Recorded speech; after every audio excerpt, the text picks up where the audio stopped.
I expected to hear that. And what I mean is a bit of a Montreal edged Canadian accent. You know, You might only be able to draw out little bits and pieces of mine, but I'm from Lethbridge, Alberta. see, most people tell me I have the Peter Jennings accent. So they'll be like, you don't say a boot, you don't, you know, the A's been pulled out of me.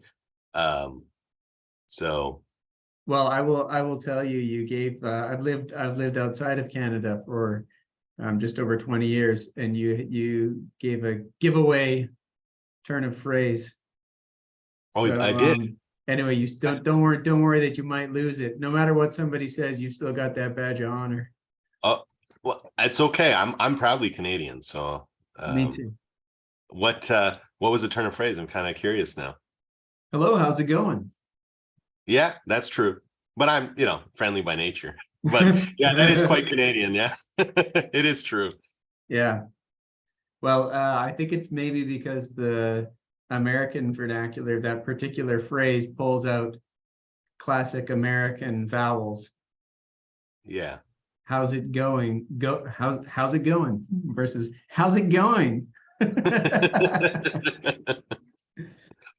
Yeah, I And mean, look, this is the main thing that I wanted to discuss with you. I wanted to get you on here so we could talk about Canadian accents.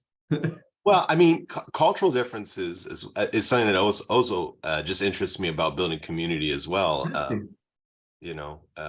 did a really good webinar. I don't know if it's still out there, but I talked about the difference between localization and multiculturalism. And I guess because, for Canada, multiculturalism is not a bad word, where it may be in some other spots.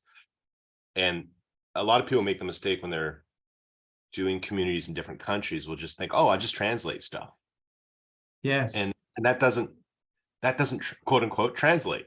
You have to think about localization, right? Like, and I think, well, as a fellow Canadian, you even though you've been away for a long time, obviously I'm in Montreal, Quebec. I'm an Anglophone, surrounded in a sea of Francophones, surrounded in a sea of Anglophones, and so it puts me in a very unique perspective to see how these two solitudes are kind of trying to do their thing. And in various parts of my career, if I was dealing with people outside of Quebec, they'd be like, oh, just do a French translation. And I'd be like, French from France or French in Quebec. It's not the same thing. If we approach people from Quebec with French from France, it will not resonate with them. If a brand tries to come into Quebec and they use like a baguette and an Eiffel Tower, they might as well just close shop and leave. Yes. It doesn't work. And people know about it right away. And you can even see it.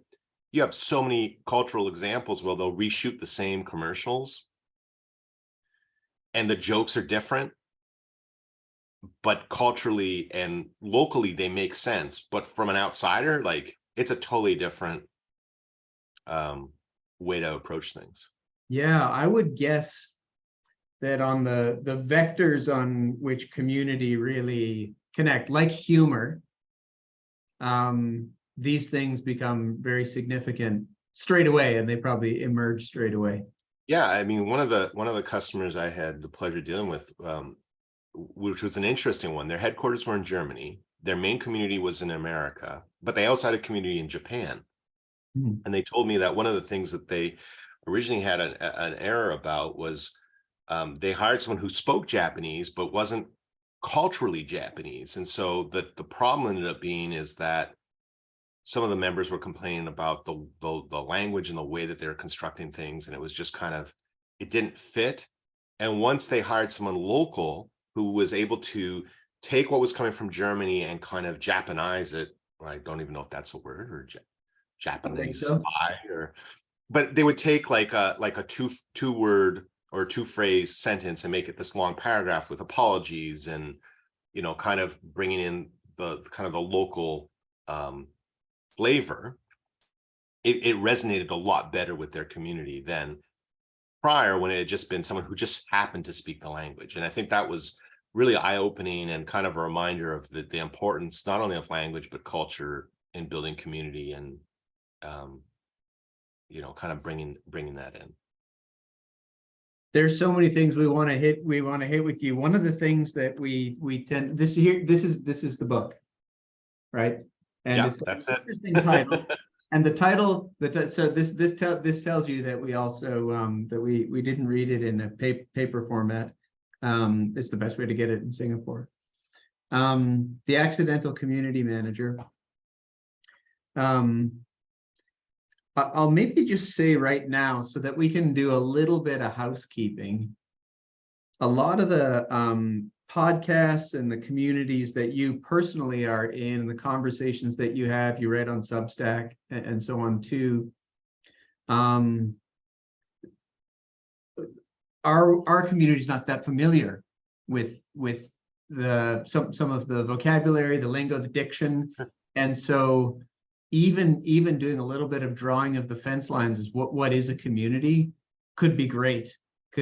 So I apologize in advance if that feels like elementary school to you. No. But I know that for certain folks, say in the legal community or consulting community, I'm even using the word here liberally, but that would help. Can we go to sort of Aristotelian pure definitions of these terms a little bit for a bit? Yeah, I think, and you hit on something that's really important, I think, to say about the book as well. The book was written for people that kind of were, the reason it's accidental is you're someone who may have a business career or a career in marketing, and you say, this community thing sounds really interesting. What's this all about? And it kind of guides someone into building a community. And so you're right. I think the biggest challenge we talk about this a lot in our community management spaces is the word community has been cheapened a bit, I think, in the sense that there's a lot of people who just throw out the word community when they mean audience. And as an example, I believe this is in the book. I try to remember everything that's in there, but the example would be people that drink Coke are not a community. They're consumers, and people that follow Kim Kardashian are not her community. They're followers. The difference, or what crosses the line, is when people are not only engaged with the brand, but they're engaged with the other people that are also using the product in a meaningful way, that they're sharing with one another. They have a common sense or purpose, goal, and they're in a similar space going towards that and sharing. And it could be both positive and negative, because there are negative communities, as an example, I mean, we don't want to talk politics here, but like QAnon is a community, right or wrong, is a community, right? Like they have a common language, they have an area that they go, they're obviously coordinating with one another and doing things. But I mean, there's also really great things like Breast Cancer Network of Australia. There's the kids with diabetes. There's the mix in the UK that works with troubled youth. And these are spaces where people are helping one another and supporting one another. And from a business perspective, that's also like support communities or business communities where, you have a community of practice, which some people may hear, which is, financial professionals may get together and share and learn about, the best practices. Like I think of the Smartsheet community, I think of Quicken. They have a community as well, right, where professionals are saying about the best practices they use in Quicken or how they set something up. I remember once working on a community for a very large top 10 American bank, and they had a small business community. And what I mean about that is it was literally a community. It was people that were entrepreneurs that were starting up, their business and wanted to know things about like how to hire a bookkeeper and, how to know how to negotiate rent for space for your business. And it wasn't this bank that was involved in the conversation. It was other entrepreneurs sharing their story of how they did it and supporting one another. And that's the difference, as opposed to someone just like subscribing or following, or the engagement is a mutual thing. And I guess the whole term of audience versus community is what I mean, it really becomes a, like, if I'm at a community conference or you meet a whole bunch of community professionals, because there are professionals, like there's a whole industry of certifications and books and speakers, and the easiest way is just to misuse the word community. They'll stand out right away because they're like, hey, wait a second. And Yeah. I have a more detailed definition in the book, if that kind of gives like the 5 things that you need to look for in the but I've kind of gone over them, which is, sense of place, jargon, supporting one another, Yeah. that kind of thing. It's a pretty old craft in a sense, right? I mean, Yeah. as old as there are mosques and gurdwaras and synagogues and churches and temples. I'm sure the first cavemen like hanging around, or cavemen and women hanging around saying, hey, look at that dinosaur. Who's going to come help me? Hey, does that dinosaur, are they going to eat us? I don't know. Let's share some knowledge and let's not get eaten. Yeah. Well, it's very interesting that you said share some knowledge. So if I happen not to steer us here, I want to, and please partake. Our key focus as a business, as an organization, is to focus on how people teach and learn in their workplace. I don't mean sort of jumping across workplaces much, but in their workplace. And so I do want to pursue with you the community as the place of learning. Sure.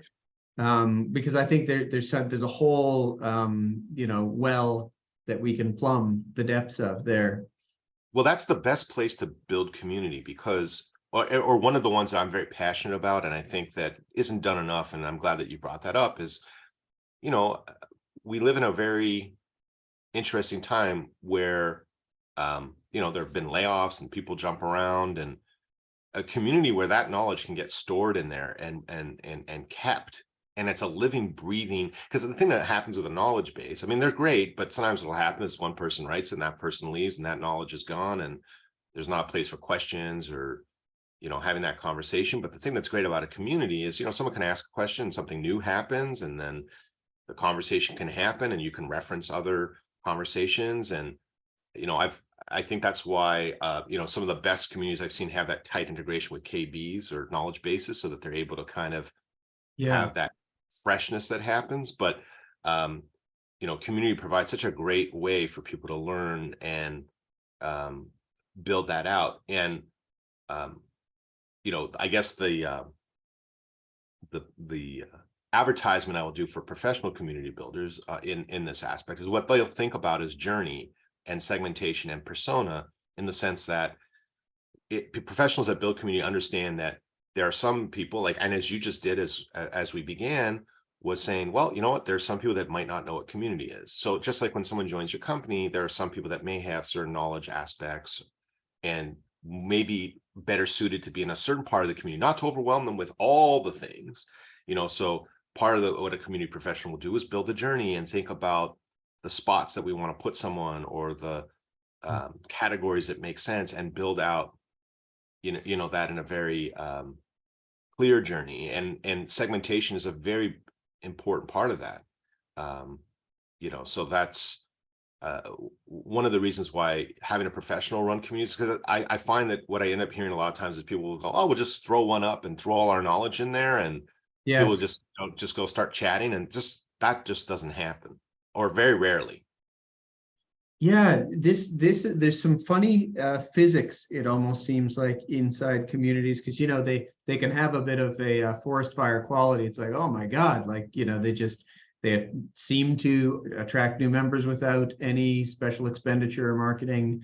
They seem to generate content and conversations and all kinds of things. But if that were actually the organic state of things, there would be no such thing as the audience you wrote this book for, which is community managers, professional community managers, like people who are meant to stack the kindling and get the tinder going and like give a good oxygen at the start. It's true that, I mean, even if there's just a natural benefit, what happens at some point is someone says, okay, we've created this space and all these people are here, and we then becomes this question of, okay, do we now invest in a platform? Where do we take it from here? Or the growth slows down, that's like one of the metrics I talk about, that early people that will start a community will look at like user growth. And that's the biggest problem with that is, well, when you launch, what happens, right? User growth. And at some point it flatlines, and this one says, well, wait a second, you're not doing a very good job. And it's like, well, that's probably not a really good measurement of of community health. And so I always like to look at things like, do they come back? Like, hey, it's great. I like to look at percentage of whatever your group is, what percentage are people returning? And if that number is going down, then you've got a problem, because then people are saying, well, there's not value. It's not part of my place to go. And that requires someone to be mindful in creating, kind of a story. Look, there are obviously communities like Apple and Google that have support communities that they kind of they're very hands off, in the sense that they've got so many rabid fans that they don't really need to do much. They're just there to make sure that no one gets out of hand and says some crazy thing, and they can ban them, what have you, because they do have community management. You just don't see it. They don't need to, especially at that scale. But I mean, I could think of maybe only 10 companies in the world that could probably pull that off. And that comes from passionate fans and things of this nature. And this book's written really for B2B, where it's actually a little bit harder, because most people don't wake up in the morning and go, I'm really excited about Excel. Or whatever your software of choice is. It's, people have fandom around B2C products, but B2B, it's a bit different.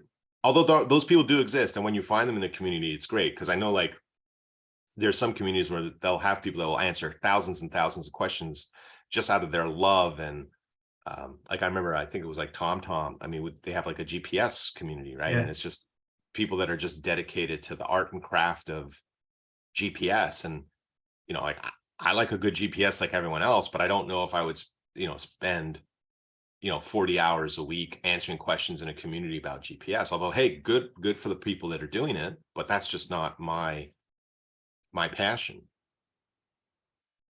So answering questions is what you just described. And I think that's probably going to be the, like, one tiny vignette, that brief exchange that people automatically think of. Is that what they should think of, or to you, is that sort of ancillary to a pure working community? Yeah, so I guess we can touch base on one of the frameworks that's in the book, which is the SPAN framework. And so essentially B2B communities, what I found in my work while I was employed at Higher Logic and Vanilla over 10 years I spent in the software, community software space, is basically they fall into 4 types. So one is support. So that's the traditional one that you're thinking of. Hey, my computer's broken. I need some help. What's going on? The next is P for product. And that would be more around feedback and, hey, I wish this was better, or I have a suggestion to make the product better, or the product management team has that conversation. At larger corporations, they'll kind of control the conversations around the product, maybe around the stuff that's in the roadmap, so things don't go off into a tangent, right? Next is A for ambassadors. So there's some companies that are very mindful, and what they'll do is they'll have very small communities which are only their best advocates and kind of, I don't want to use the word influencer because that's separate. This is more people that are beholden or passionate within things and are involved. And a good example, that I had an opportunity to work with was the people from Foursquare have an ambassador community. They have 10,000 people, but they have like millions of users of their apps. But they have, this 10,000 person group, and they have different levels that they give access to within Foursquare app to provide feedback and make changes and things of this nature. So it's a very close-knit group. Like, a brand new user doesn't join, you have to kind of prove yourself to get into that. And then N is kind of like the networking. It's more like the community of practice and connecting, and it's not so much about answering questions. It's more about like learning from one another and building your network together in that way. So a lot of communities will touch all 4. And the reason that we built SPAN, and the reason that I think it's a really good way to look at communities, especially if we're talking people that are brand new, is they always want to do all the things. It's never this never has never happened. Like, is that a double negative? But essentially the idea is that when people get excited about community, they're like, oh, I want to do a support community, I want to do product, I want to have my ambassadors, I want to do networking, I want all the things. And when is it happening? They spread so thin, they don't do any of it right, it fails, and they go, okay, community doesn't work, we're not doing that again. So in the book, and kind of how we think, or how I think about community, is you should choose one of those quadrants and build out your plan from there with very set goals. And we have the cargo framework that kind of goes through that. Yes, I want to do cargo if We'll skip that for now. Yeah, Yep. I'd have to go through it. But so we have that cargo framework, and that those are the questions that people need to consider.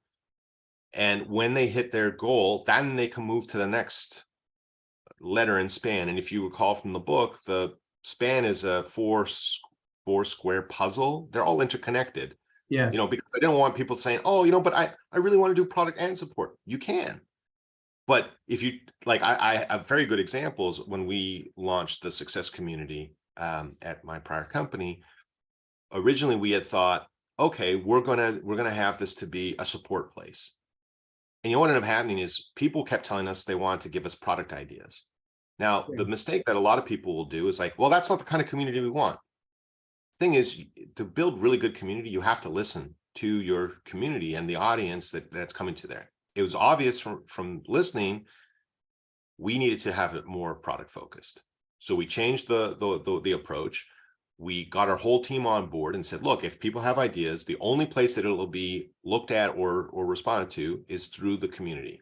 So our CSMs, our sales team, if they were on a call with a customer, if there was a customer that, like a potential customer or a customer that was with us, the idea would have to go in the community. And the reason that was done is we had a process by which the idea would go in, it would get triggered into the product manager software, because we wanted to have a seamless workflow so that they were able to participate in a way that didn't change their workflow. Because that's another challenge that some people have with product managers, right? Is that, how do I get product manager buy-in?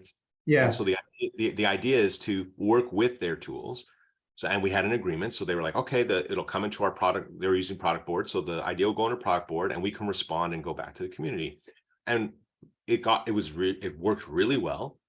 And once we hit our goals, which were that 100% of the ideas were going through there, we then moved to support, and we hired someone for support. And then we started to work on that. And then we had a goal set for percentage that was going through there. And then we started working on our ambassador program, and therefore, each as it goes through. I think you make a really good case, which I want to like take a little detour into it, because folks like professional services firms, which is the preponderance of our community,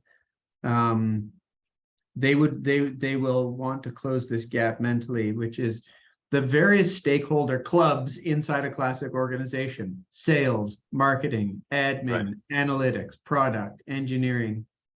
They're all going to have some kind of a relationship with these clowns down at community management, right? It's like enemies for enemies, friends, twin, partners. It could be all kinds of things. But I think you quite nicely make the case, like, this, of all the different divisions inside an organization, this really is one to cultivate just a great working relationship with. Yeah, I think the thing that's interesting with community, and this is the great debate, now that you've hit on another great debate that happens within the community space of professionals, is like, where does community belong? Where should is it in marketing? Is it in sales? Is it customer success? Some argue it should be its own department. The reality is, I mean, it depends. I know that sucks as an answer, but every company is unique and has its own unique challenges. The main thing it needs to be is wherever it gives it the best chance to thrive and connect with other departments and work through it. Personally, where I've seen the most success is where it's under a customer experience or a chief customer officer, where they have that opportunity to go through. And I've also seen it work very successfully as its own column. Sometimes what ends up happening, if it's in marketing, what ends up happening, it's not that, trust me, I'm a long-term marketer, so I marketing in my blood. But what I found is sometimes when community ends up in marketing, what ends up happening, at some point, someone says, hey, can we start marketing to this community? And what about leads? And it becomes this kind of weird navigation that has to happen where the goals of the goals of what a healthy community is and the goals of what marketing do not necessarily align.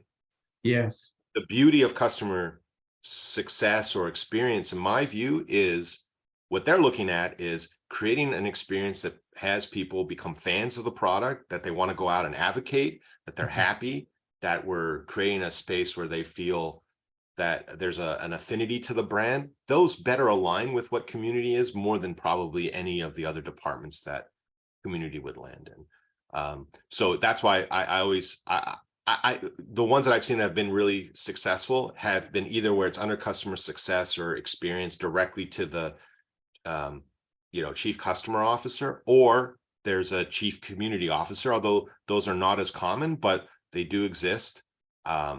And that's a whole like they're I guess that we're, for your audience, we're maybe opening their eyes to the wonderful world of community, is that there's a multitude of different community manager types. So a community manager can wear many hats, but there are specializations within community. Like there's something called community operations, that handles more like the technical aspect, just like in any other, like marketing ops or sales ops, there's community operations. And then you have community content people, you have community marketing folks, you have, there's directors of community, there's VPs of community, there's, and as I mentioned, chief community officers. And the really big, like I think of, as an example, HubSpot or Atlassian or some of these other companies, they have these very large community organizations with, in some cases, almost 10, sometimes 10 folks.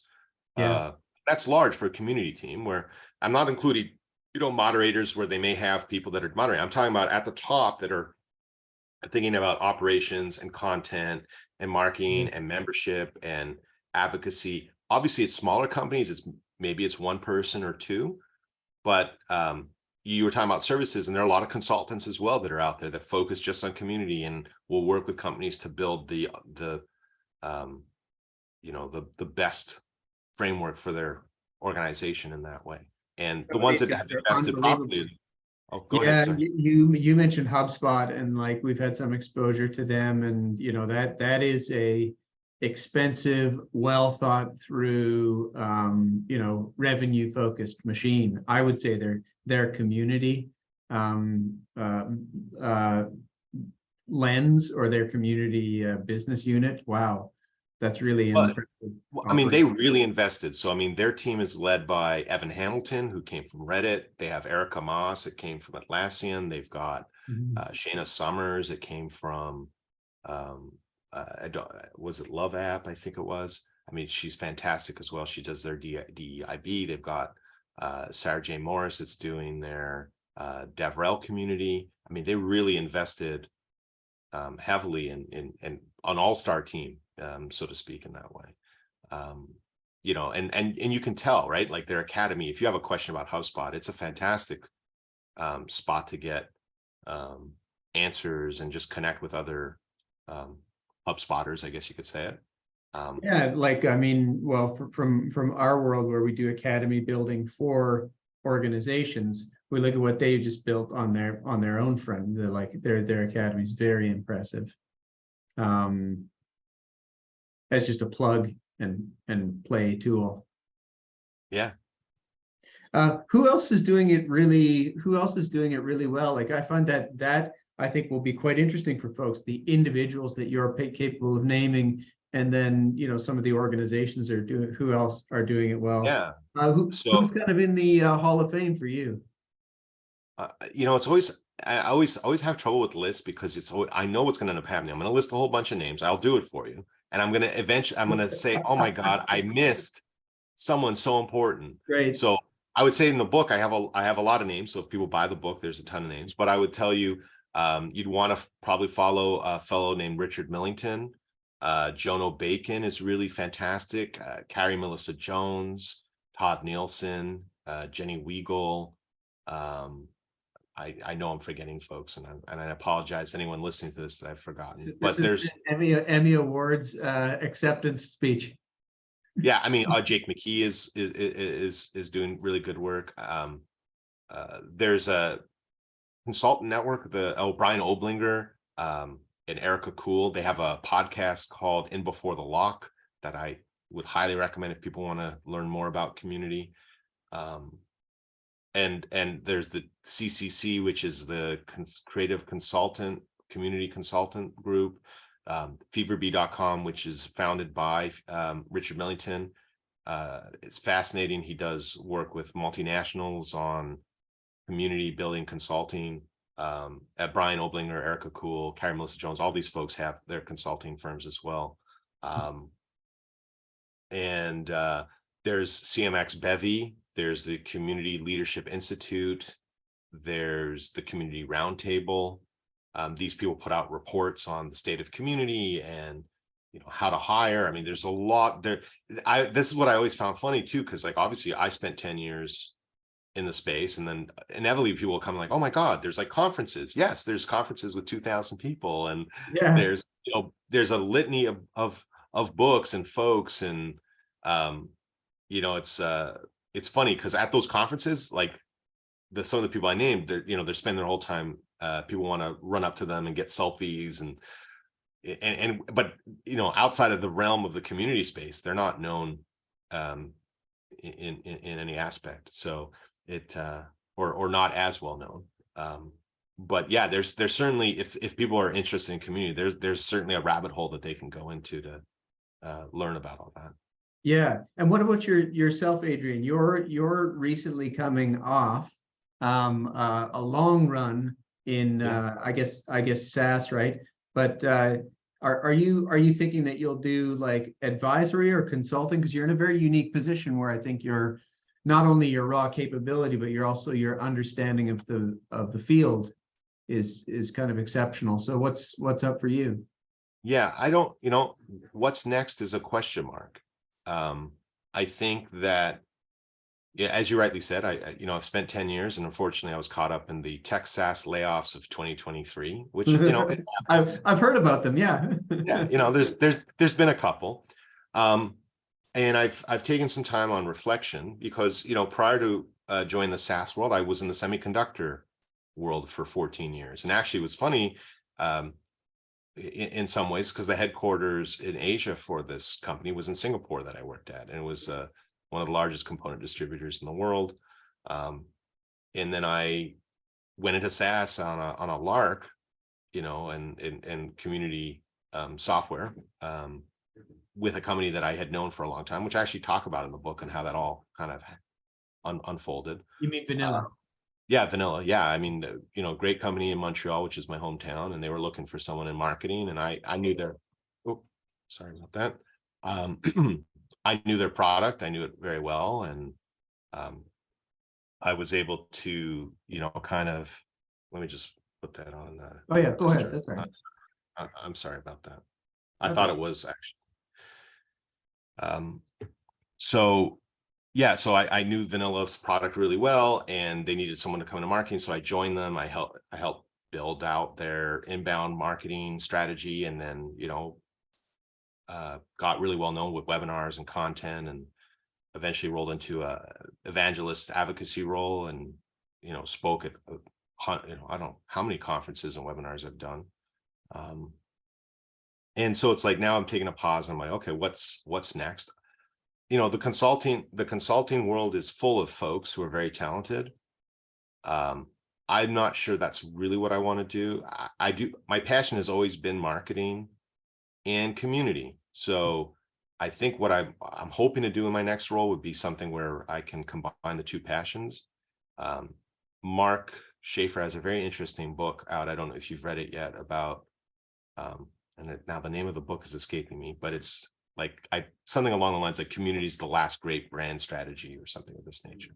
Right. Okay. You know, I apologize to Mark, you know, that I don't have the exact title of his book, but that's all right. We'll give it a look. We'll throw it out. Yeah. Mark Schaefer's book that he just literally put out. And I think that's kind of where my brain has been at, is that I'm looking to go into a company that has a marketing focus, but that understands the value of community. But I'm also, because I have a background in that, but I'm also interested in a customer experience angle as well, to come and build a community in that way. But we'll see. I mean, I'm currently interviewing. There's some opportunities on the table. Obviously, it's been a very tough market, so the competition for those roles is quite aggressive, but that's probably what I'll end up doing. I'm not looking to do consulting, but I'm happily to refer anyone to very close friends of mine in the space. They've built already a book of business, and yeah. Well, given the level of your talent, you won't stay off market long. It might be the perfect time to keep on nailing a couple of the articles that you want to nail on Substack. You do write, with a good prolific pen. How has that been? Substack, by the way, is a venue to teach and learn. So it's actually interesting. I was using Twitter's review platform, which was fantastic. I have to say, it's such a shame that Elon decided to close that down, but it was such a easy to use.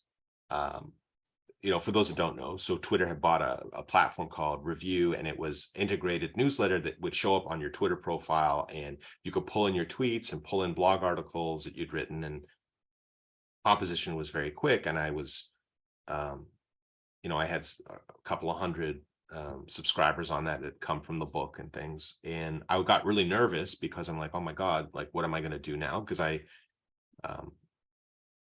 as you know, email marketing can be very expensive, especially because they pay per contact and per send. And Substack, thankfully, is free.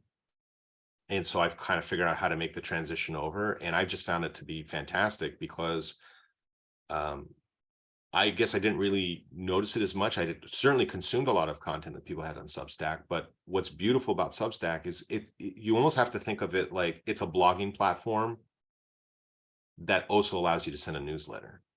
Yeah. Because that's really the best way to think of it.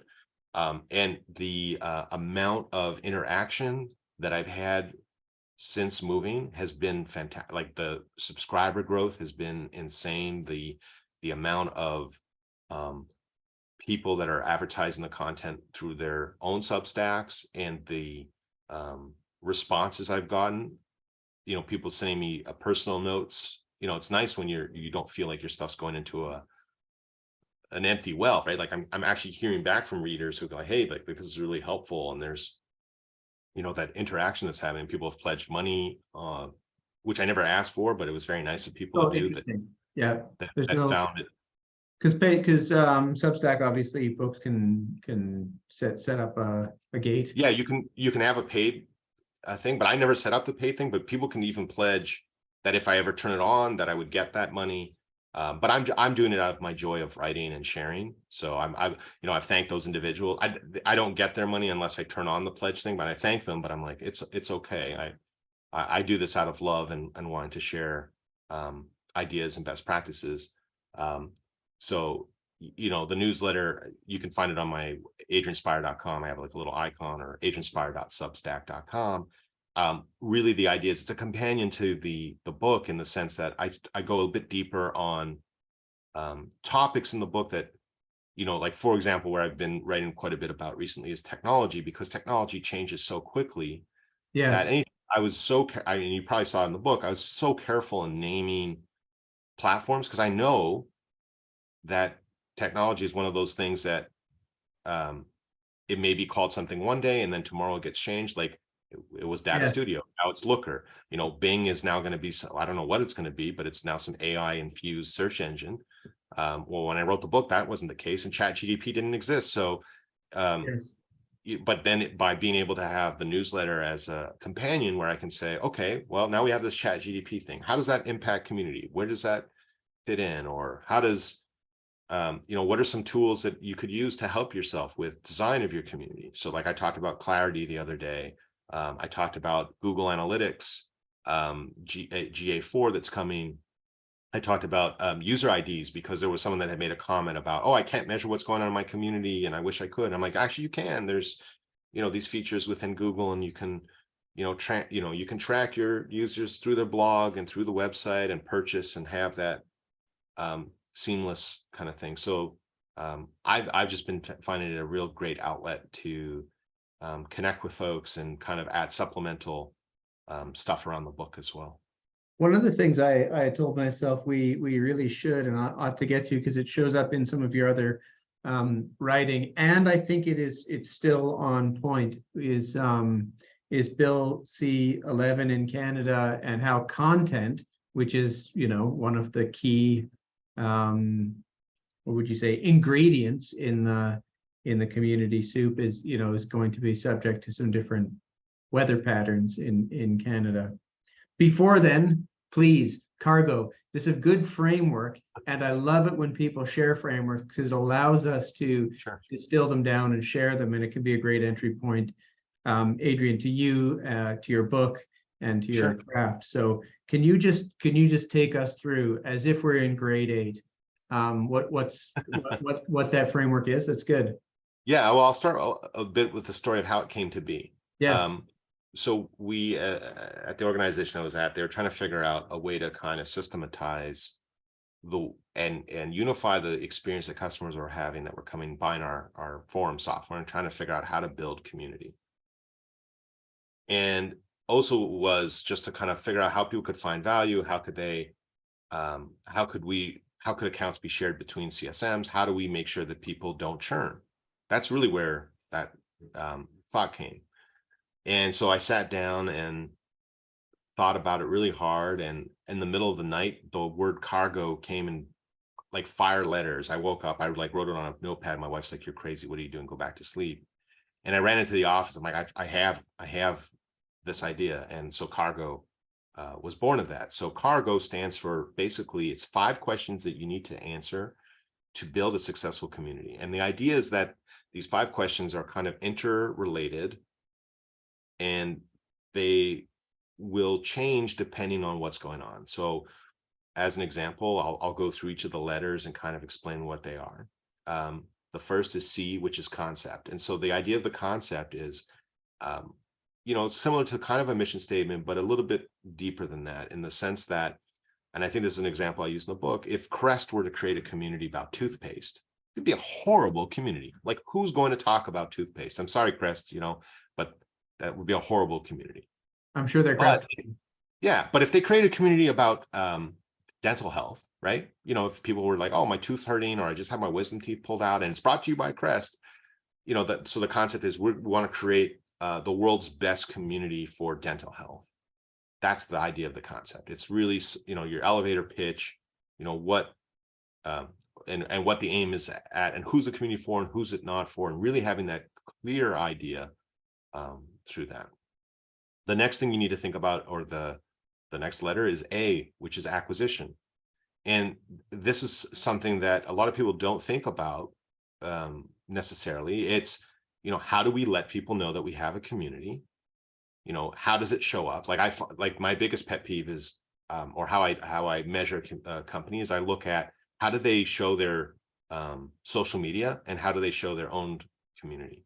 Like, I just find it strange that in some cases, some of these community platforms can cost up to 6 figures, and they're advertising Twitter and Facebook, but they've made like a 6-figure investment in their own community. It's like, well, yeah, let's go send these people off our platform where we have no data, don't know what they're doing. The platforms won't share with us, and we have to pay to advertise to our own members, but let's hide our community so no one can find it. So for me, that's a thing. Acquisition is really important. So that includes, like, some companies do it really well. Like, you'll call their 1-800 number. They'll say, "Hey, we know that you're waiting online. Had you checked our community out?" Or a CSM will say, "Hey, if you have a question the next time, make sure that you check out our community." So that acquisition point, where it's in the newsletter and it's permeated throughout all the marketing touches, that people know that the community exists. So acquisition. Then R is retention. And for me, this is so important because, and it gets back to what we were talking about before, which is, how are you getting people to come back? Like, what is the thought process that you're having about retaining folks? Like, are you creating these regular, cultural moments, AMAs? Are there contests? Are there, Mm. I don't know, Freaky Friday, whatever those things that you are that are pulling people in and that makes your community a destination Mm. that people have to check in, because a lot of people don't think about that, but that's how you build that repeatable habit that people want to come in. And there was like one company I dealt with that they had releases every 3 weeks. So they knew like every 3 weeks, the only place that you get the release is if you're in the community. So they knew every 3 weeks was in there. And then questions related to the release had to be in the community. So they did have these spikes, but they also could build around it, pre and post, having conversations around those releases. Then comes goals, and goals are just what you think they are. I'm not making anything special in that way, but they need to be SMART goals, and they need to be related to the concept. This is where most people tumble, and I always found it would be interesting to see other people's cargo worksheets, because we would look at them. Is if your concept is to be a support community and your goal is about engagement, which is a problematic word in its own right, but let's just say it's like, I don't know, shares or time on site, that's not related to your concept. If your concept is truly support, your goal should be about support deflection, Right. or number of answers, or something related to that. If it's a product community, then and that goes back to what we were talking about span, right? Like the goals should be very specific, very measurable, very attainable, time bound, and all that good stuff. And the thing is too, like I would see sometimes people would have like 40 of them. You just need one or two, that are Yes. that make sense per stakeholder. Yes. And whoever those stakeholders are within the organization that are funding the community or championing it, that they need to know that you're having an impact, and that's the most important thing.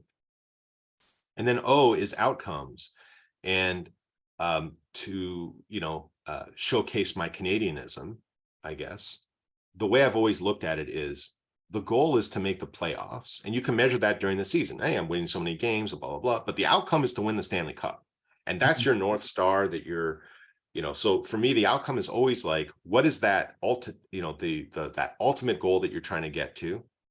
And your goals are kind of your guiding posts as you're going through with the outcome of the Stanley Cup. Like, because you can't get to the Stanley Cup if you don't meet your goals. And if you're not going to, like, and I'm sure hockey well enough as a former Canadian there, and you can't escape it. But if you're having a losing season, what do? They fire the coach, they make a trade, they like that's the thing, right? So you say, oh, what, my goals aren't maybe working so well because we're not going to make the Stanley Cup, and maybe the concept's wrong.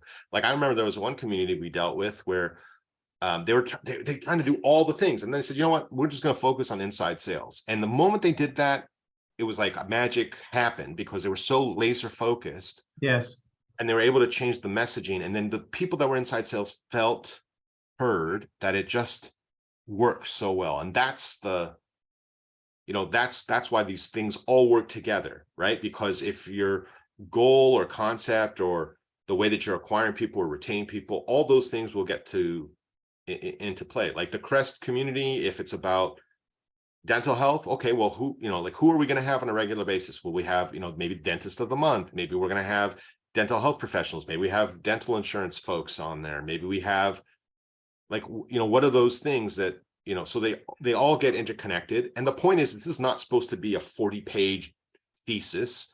Yes. The idea is it's supposed to be a one sheet that an executive can read and understand what's going on. I mean, maybe 2 sheets at most. Like I would use the old resume idea, right? Like keep it within that behind whatever you do, whatever community strategy. If you want to write a thesis, that's fine. But the idea is it's this one sheet that hopefully when you're dealing with someone, you could say, okay, well, hey, how's our goals going?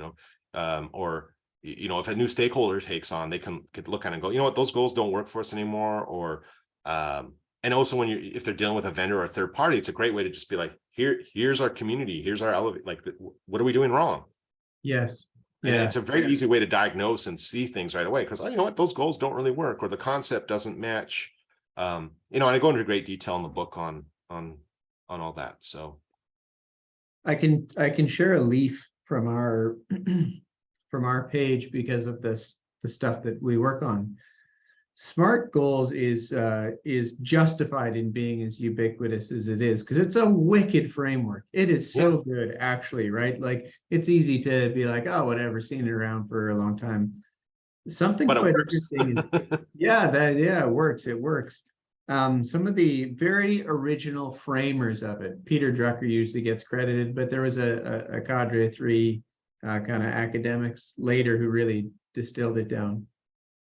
In their very early papers where they're describing it, they say overtly, this will tell you exactly how to phrase and frame a goal. It will not tell you what the goal should be about. That's something you're going to have to do some other prior thinking about. Yeah, And boy, is that ever insightful. There's another technique which says, what the hell should the goal be in the first place? The SMART framework is deadly effective in phrasing it correctly so that yeah. it's not loosey-goosey. But there's another discipline which you've been talking about, which is getting it beautifully aligned with that first concept, so it feeds it. Yeah, well, I found what ended up happening was sometimes would happen is people would get to the goals and say, oh, we want engagement. Well, how do you measure that?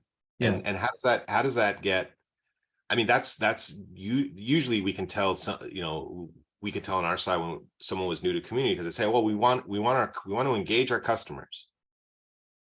And I've done this exercise, I don't know how many times. If you go into a room and you ask 5 people to write what engagement means to them, you're going to get different answers. And that's always what the problem ends up being. That's why it needs to be a SMART goal, because what ends up happening is usually it's like, well, for us, engagement is they fill in a lead form. And for other people, engagement means, well, they come back or they read or they tell their friends about it. And for another person, it could be, that they just log in, and it, and then, but what's funny is when you keep going to the what or the why, that's usually where that goal ends up coming from. Because if someone says to you, well, our goal ends up, engagement, and then you say, well, what do you mean by that? And they go, well, we want people to sign up for a free trial with our software. Well, that's your goal. Your goal is free trials that resulted from whatever they saw in the community. Yeah.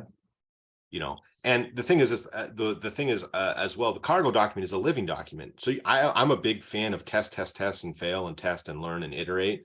So like you may try out, the lead doesn't work as a goal within the community. Doesn't mean the community doesn't work. It there may have to be other things that get measured. Maybe it's customer satisfaction. Maybe it's renewal rates. Maybe it's ticket deflection. Maybe, there's so many various ways. And I know it's a default for so many people to just be like, well, revenue. Yes, revenue is certainly important. And there are ways to measure it, but it always gets very complicated because there will never be a direct line between community and revenue in a way that people hope there is. It will always be part of the mix, I can say, because I can tell you after doing this for so long, whenever you talk to customers, and I'm talking to them, not as customers of our software, and I would talk to them about our community and the community that we were building. They would say, the community that you built at your company is what kept us there. That was the, or made us happy, or we found value. Being able to connect with our peers and learn from one another was what was of value. Now, does that show up in some way that you're able to measure it with a dollar sign? It depends, I guess, in the way that you go about tying it into. But I mean, everybody wants, I don't know any company in the world that doesn't want people having good feelings about their brand and saying, you know what, this is a space that I like to spend my spare time in and connect with other people. And that's an intangible that has an impact on people renewing. Right? Like it's. Let me challenge you on that. I'll play devil's advocate for a second, right? You can put a lot of money into a platform or software or some combination thereof, right? We were talking about 6 figures, which is not impossible to do. And then you can pay full freight headcount, and it's not going to be one. Like you're talking about say HubSpot, where that's a big team, but that's also the top crust team. So let's just say like that front, not just the tip of the spear, but the tip and then the couple additional inches at the front of the spear. So there's another big cost. And then you've got something else that you talk about, which is the duration that it takes to build these things. So if you're the head of a business that's growing and kicking ass, and like you're starting to grow, you think, hey, then maybe community is a serious place to invest. Sure. Boom, you've got a big tech cost. Boom, you've got heavy staff costs. Boom, you've got like that over a material duration before you're going to see any fruit coming off of that particular plant. So in the light of that, just make the economic case. Yeah, so that's very fair. But I also have to say, I'm advocating for all community professionals by saying it takes time. And yes, there's a bit of thought in that. But I'll tell you something that people don't know. HubSpot originally was on our vanilla platform back in 2013, 2014, paying, I think, $100 a month. And they had one community manager. The community there is not the community that people see today. And that's the other mistake that a lot of people will look at generally, is they'll see this really successful community with tons of people and expensive platforms and say, oh, man, they put a lot of money into this. Yeah, but they've been working on it for a decade. They were an overnight success, but it took a decade to get there. And certainly, I mean, obviously platforms change and it's, much more expensive and things of that nature. And there is value. What I'm advocating for is we just have to be careful to say that community equals $. There's certainly ways to measure influence and impact, but what we want to really be looking about is where community adds value is the intangibles around the brand, in terms of how. Perfect example is this: any business will have customers that'll have conversations around their brand or product or service. Where are those conversations happening? Do they want to have it on their platform where they can be part of the conversation, be able to tie it to customer data, know what people are looking at, have direct access to their customers and have those conversations, get insights, see trends, all that stuff, right, has value, but it may not necessarily be like, I'm speaking out of school, but I don't think that they're sitting there at HubSpot going, community equals people that sign up for their platform. But what they may be looking at is, hey, you know what? These are the most engaged folks in our community. Yeah. And this is their brand advocacy or affinity to our brand. And we know that they're telling other people about how great our platform is, and they're answering questions. And every time they answer questions, someone doesn't need to, and I'm sure they have a calculus that figures that out. But that didn't happen overnight. Like I can tell you, I was there at the beginning with their community was not as active. But then there's other sometimes it's cost savings. Like I look at TeamViewer, I think they have like 1 billion installs. They used vanilla for their community because it's a freemium, right? They couldn't hire enough support people to handle 1 billion installs. Like, could you imagine how big their support department would have to be for all that? Yeah. Well, support is through the community. Like that's where it happens. That's the thing. So there's a cost and a savings that's in there. But I mean, how do you do the calculus on that? I think I just want to, I guess it's my opportunity in front of the business folks is just to be careful that there's not that, dollar line, because that's yes. And there is an investment that has to happen, but I see the return in terms of the competitive intelligence, the differentiator that you get, the connection to your customer, the brand affinity, the cost efficiency. Because I think honestly, it's counterintuitive, but with the economy going the way that it is, actually investing in communities actually a very smart move. A, because there's a really good talent that's out there.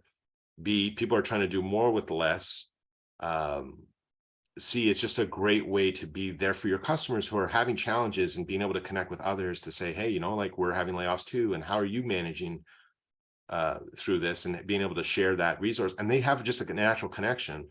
I can tell you that the people that are losing their jobs and not being able to connect with those communities are feeling a loss and a challenge in that way.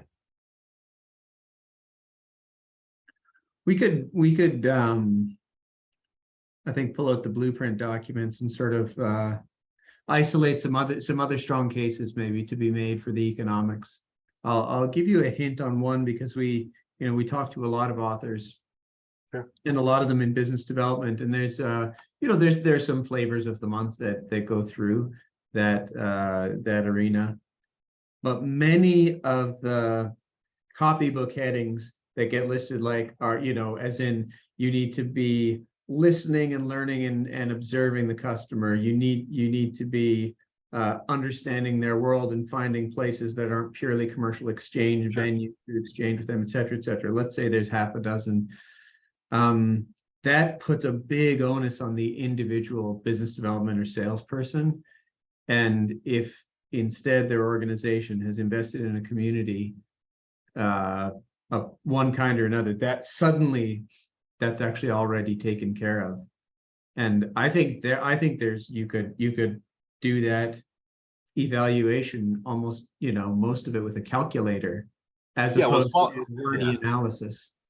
No, you're right. I mean, in the smaller community, it might be a bit easier. I mean, we're talking at scale, and the larger ones where there's touches. And I should also say that a lot of times the end goal for a B2B should be that they have their own community, just because of the data connections that can have into Salesforce and other tools. But a lot of these communities start with an experiment. Like they'll start a free Slack, they'll start a Facebook group, they'll start, a low cost, like $10 a month community platform, just to see, like, am I getting traction? Does the idea make sense? Do I have passionate folks? But they have in their mind an exit strategy to get somewhere else later on, and that's the thing. I mean, some of the examples that I gave these are well established. They've been building their community for a decade. But I look at someone like Qualtrics, who, came onto our platform during my time there. And the reason they came on is they had a community, but the conversations were happening. They didn't have an own community. The conversations were happening on Stack Overflow and other places because people wanted to talk about Qualtrics. Their customers kept telling them, we want a space to connect with one another. All they did was create the space to have it happen. And of course, like you're saying, which rarely happens, but natural forces of just people that love Qualtrics and want to have those conversations came.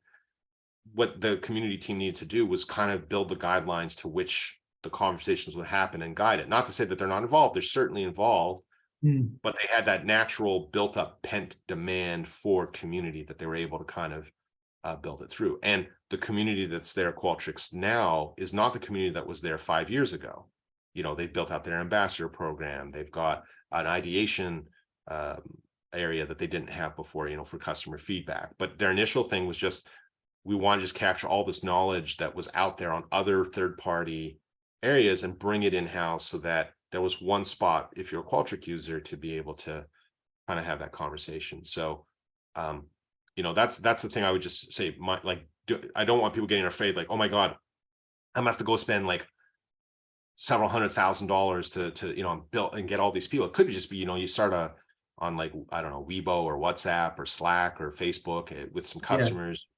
I mean, that's usually what ends up happening.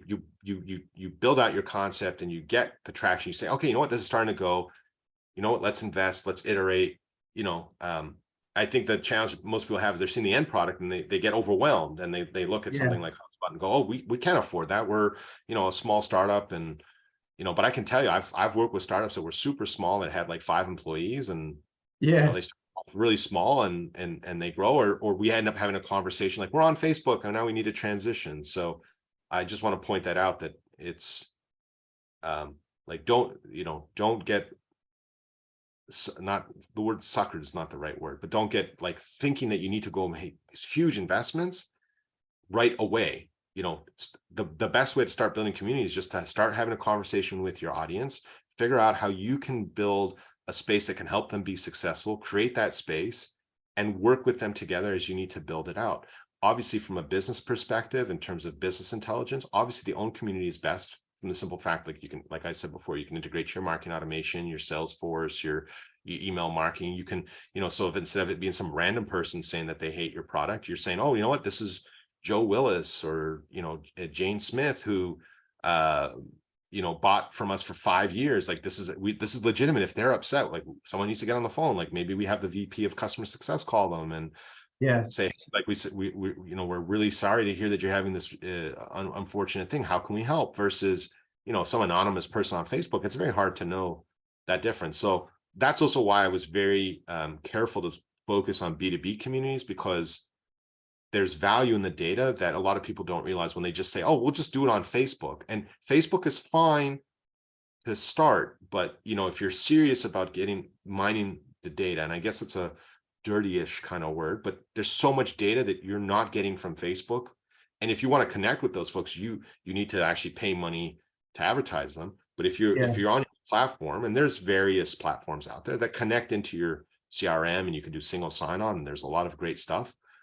And even HubSpot and others, they all start with one community manager. And usually but you want to start with someone who knows what they're doing, Right. and knows how to build a team, as opposed to maybe you may remember this, like back in the early 90s, not early 90s, but late 90s, early 2000s, when social media started to pick up steam, like they were having interns run Twitter accounts. Like that doesn't happen now. Or very rarely happens. Usually it's like they have a senior social media person who's overseeing it and making sure that, you know, because people realize, oh my God, like someone could put something on Twitter that could get us canceled or cause a major PR storm. I mean, sometimes it still happens, but generally most large organizations now consider social media as part of the PR arm, or PR and comms, and they're very careful on what goes out there. And I guess that's kind of where community is now, that people are starting to realize, okay, you know what? Like, I don't want like someone who's an intern running the community. Like I need a professional that's going to do it. And you know, maybe they have 2-3 years experience, and they could bring in and build with us those things, or we have a consultant that works with us. The other mistake that people do is when they try to do that larger investment in community, they choose the platform first without talking to their community person. And I can say, as I've been going through some of the interview process, it's been interesting that some companies are like, oh, we've already selected the platform. And I'm like, it's kind of weird that you're hiring for a community manager or community person, but you've made a technology selection before. Not that technology it really matters, in the sense that most of the enterprise community software are all the same, but there you can make mistakes, because there are certain ones that are meant for certain industries. Like there are ones that are meant for association. And if you're trying to do a B2B product community, it's not the right solution. Right. The tools are just not there, and it'll fail, and you don't want that to happen. So, you know, hopefully I've helped your listeners or watchers learn a little bit more about the world of community professionals, and something that they can go explore and learn. We're going to see. So, you know, we're slightly Luddites ourselves. We're more readers than anything. So we share all this stuff about, you know, a week or 2 weeks from now. We just you and me. But as we share it, here's what I expect. I expect there's a lot of firms who know the value of this at an intuitive and instinctive level, but it's tough to make a jump from there into doing anything practical and sort of knowing exactly what to do, other than, you know, go buy a good bottle of Burgundy and see their clients out and ask them questions, which is also of great value. Well, that's a good first step to building community, right? Is, you know, go have a drinks and listen, right? Like break bread together. Yes. But I think knowing that the field exists, like you were talking about, you know, there's luminaries with whom you know, youngsters want selfies, who will walk through a crowd as total stranger to anybody else. Knowing that there is a community, there is a whole school of discipline, there is software, there is best practices, is actually going to be a really nice start point for some folks. Yeah, and as I'm quickly reflecting on things, I just wanted to say, like, there are a lot of intangibles and tangibles in terms of economic benefit that come from community. Now, I'm doing this off the top of my head because I can't remember them all, but you know, like we've seen 30% increase in NPS. We've seen 25% of support tickets go through the community. We've seen $3 million in savings. So there are measurable benefits, you know, because as I was reflecting, I don't want people thinking like, hey, just put it up and kumbaya and everything's going to be great, and you know, hey, go spend a whole bunch of money. There are the reason that these companies spend on communities because they're seeing the return on it, but it's a long game. And I Yes. think that's, I remember early on in my career that someone had said when the web was very young, and they're like, so when's this website project going to be done? As though like a website somehow has an end date. You know, Yeah. community is like a living, breathing, like just like a website. You know, like you have a blog, you have new articles that come out, there's changes, there's promotions. It never ends. You know, so, you know, that's the way that people need to look at community. It's an investment. It takes time. You have to take the steps. I hope the book helps people along the way, but there's, you know, mine is not the only resource that is out there. There's, like I said, a lot of great consultants who can help companies that are Yes. looking to take steps, and in concert with the book or other books can really help unlock that. And there's a lot of value out there for organizations that, especially in these economic times, that can make them a differentiator, and be something that can be really, really different in their competitive space. You know, that it's unbelievable the impact from a brand affinity, from a loyalty perspective that community has on companies, even the feedback aspect. You know, people told us that a community of feedback had such a massive impact on how people felt. Not the fact that people actually had to take the feedback and do something with it, so much as that they felt heard, that the fact that a company would ask and want to have that conversation. And also during the buying process, you know, what ends up happening? People go to Google, like, or do their searches, and they're going to look at how do you interact with customers? How do you respond? How, you know, that's all part of the mysterious mix that's out there that community can play a part in. Yeah. Adrian, you're quite findable. I don't feel like we have to especially steer folks to you, but just for them to see again, the title of the book is The Accidental Community Manager. You write on Substack. You can be found on LinkedIn. You can be found on Twitter. You have a website that I believe is your name. Yes. Yeah, adrianspeyer.com. AdrianSpeyer.com. I coded it myself. Eh? It's nice. That's the Canadianism in there, eh? Yeah. AdrianSpeyer.com. So yeah, you can. I actually coded it myself. You know, got to keep those skills sharp. You bet, and keep pull out the old blade and run it across the stone every now and again. That's super. Well, thank you.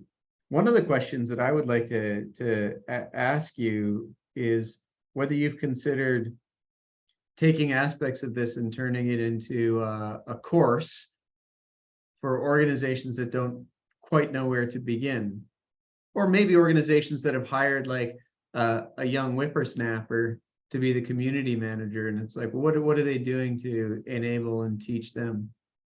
So I'll be honest with you, I feel like there's already so much great content out there that I would defer folks to some of my friends that have put out some really great stuff. Because like my goal isn't like, I think we didn't really touch about the process of the book or why I wrote the book or all that. I mean, this was a labor of love. This was like a dream of mine to one day put out a book, and I just was encouraged by a lot of people around me to put all, like, I think if you read this book, and as you know, it's a very personal book. I share a lot of personal stories. I mean, the first phrase is, I was once like you. Yeah. So I really put my heart and soul into the book. I wasn't like some people, what they'll do with a book, it's a lead gen or an opportunity from that point of view. I really see this as my legacy, in the sense that I really just wanted to get everything that I learned out. Like for me, it's honestly the book that's on my desk. Like I have it right here, and you know, to refer to it, because it's like I almost wrote it for myself, and it has a lot of value for folks that are out there. But my goal wasn't like, I'm not trying to increase my business. I don't have a consulting firm. I see. Yeah. You know, so for me to turn it into a course, that's not really like, if I had a consulting firm, that's a great idea. But other than that, I would say, hey, you know, I have some good friends, Jono Bacon, Carrie Melissa Jones. They've got really great content that you can go, courses that they have. Some are free, some are not. Webinars, how to, you know, you can join them and they'll go through the whole process, soup to nuts. You know, and, you know, in concert with the book, you know, I think like Carrie she has a LinkedIn learning course. Like she was like, hey, you couldn't, and she wrote the book with Charles Vogel called Branded Communities. I would highly recommend, and Jono's book is really great too. And Richard Millington has, I believe he has courses as well. Like, so there is a lot out there, and these are people that their living is the consulting firm. Yes. That's not, Yeah. you know, so that's kind of where the difference is. This is really, I just said, you know what, I've been doing this a long time. I have a unique perspective because I worked at a software vendor in the space for 10 years. Yes. I've may have been part of or launched over 1,000 communities in that time, or close to, or feels like it. Yeah. Maybe it's hundreds, but you know, I don't want to be like Wilt Chamberlain and put out like a ridiculous number. So let's say hundreds of communities. Yes. But I've seen what fails, what works, what doesn't. I've launched my own communities, and really the knowledge was put in there of saying, here's what you need. Here are the guideposts for you. And it's a very comprehensive book. I think it's actually probably one of the larger books on the side, is because I covered pretty much every topic from DEIB to creating moderator teams to, you know, your first hires, choosing software. I mean, it's all in there. And, but I would say it's a starting point for then your deeper discovery of these other folks who can then take you that extra way. Well, Adrian, thanks so much. Thanks for just sharing with us, having a good conversation. There's many additional threads we could touch, and we can't now, but we've never broached this topic with anybody, and we're delighted to do it. Well, I appreciate it, and I really thank you for having me, and it's been a real pleasure. And you know, I hope I open some eyes to a wonderful world of community professionals and community books and all this great stuff, because there's a lot of great resources out there, and anything I can do to spread it is a joy for me, and something I'm really happy to do. Super. Have a good snowy morning. Thank you so much.